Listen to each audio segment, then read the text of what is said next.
Breaking news చూస్తున్నాం. తెలంగాణ రక్షణ సేన అధ్యక్షురాలు కవితను బోడుపల్లో పోలీసులు అరెస్టు చేశారు. ఈరోజు ఉప్పల్ నియోజకవర్గ పరిధిలోని బోడుపల్లో భూ పోరాటానికి టీఆర్ఎస్ సిద్ధమైంది. ఇందులో భాగంగా బోడుపల్ చేరుకుని భూ పోరాటం చేస్తున్న కవితను పోలీసులు అడ్డుకున్నారు. దీంతో పోలీసులతో బీఆర్ఎస్ కార్యకర్తలు వాగ్వాదానికి దిగారు.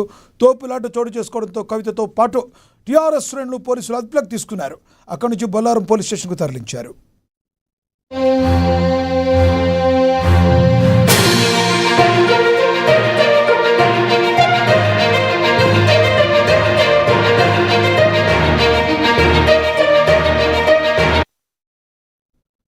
టీఆర్ఎస్ అధ్యక్షురాలు కవితను బోడుపల్లో పోలీసులు అరెస్టు చేశారు.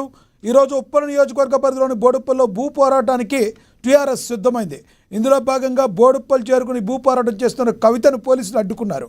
దీంతో పోలీసులతో టీఆర్ఎస్ కార్యకర్తలు వాగ్వాదానికి దిగారు. తోపులాట చోటు చేసుకోవడంతో కవితతో పాటు టీఆర్ఎస్ శ్రేణులు పోలీసులు అదుపులోకి తీసుకున్నారు. అక్కడి నుంచి బొల్లారం పోలీస్ స్టేషన్కు తరలించారు. జై తెలంగాణ, జై తెలంగాణ. ఇవాళ ఉప్పల్లో తెలంగాణ ఆడబిడ్డల రక్తం చెందింది. ఉప్పల్లో తెలంగాణ ఉద్యమకారులు ప్రతిరోజు గుర్తించాలి. గవర్నమెంట్ కి చాలా దారుణంగా గవర్నమెంట్ ఇచ్చినటువంటి హామీలే నెరవేర్చకపోవడం అనేది అన్యాయం. వాళ్ళు ఇచ్చిన హామీలే అడిగాం తప్ప కొత్తగా ఏం అడగలేదు. మళ్లీ డిమాండ్ చేస్తున్నాం. ఉద్యమకారులకు ఇవ్వాల్సిన ల్యాండ్ ఇవ్వాలి. 250 గజాలు ఏదైతే చెప్పినారు ఇవ్వాలి. అది అడిగినందుకు ఇవాళ ఉద్యమకారుల మీద లాఠీ చార్జ్ చేయడం, ఉద్యమకారుల రక్తం చిందేటట్టు చేయడం ఖచ్చితంగా కాంగ్రెస్ గవర్నమెంట్ కి కౌంట్ డౌన్ స్టార్ట్ ఈ రోజు నుండి. ఉద్యమకారులు